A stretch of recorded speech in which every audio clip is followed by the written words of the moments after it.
Welcome to Class 9 Science Chapter Force and Laws of Motion,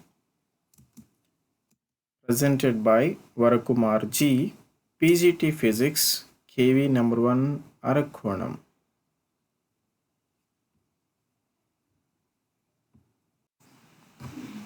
Here we are going to see a scientist, Galileo Galilei, who was born in 1564 and died on 1642.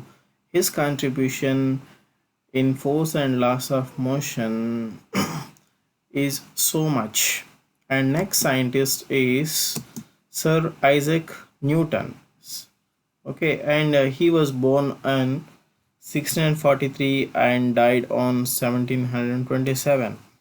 And Sir Isaac Newton has given a wonderful explanations, definitions, formulas, and explanations for especially in the case of motion. So we can consider these two scientists contributed to the world of physics very well.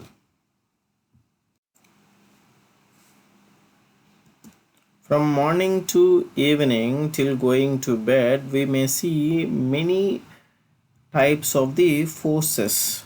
So here we can see the first one, it is the definition of the force.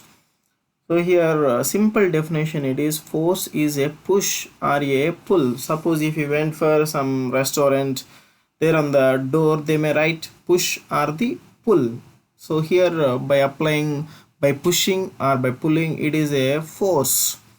So it may cause a displacement of a body or it may not cause. Okay, and in our house we will apply force on the table. It may displaced from one position to another position, and the same amount of force if you apply on the walls of the on the walls of your home, is the walls will displace? No. So that means here the force is applied and it was trying to displace it. So here the force may displace or it was trying to displace the position of a body. And this is the statement here, a body continues. This is the statement of the first law of motion. A body continues in the state of rest or of uniform motion along a straight line until unless acted upon by some external force acting on it. Suppose if you keep mobile on a table, until unless some force is applied on it, the mobile will be on the table for a long time.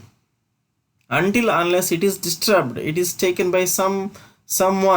That means until unless it is acted upon by some external force, there will be no change in state of rest. Suppose if a body is moving with the continuous,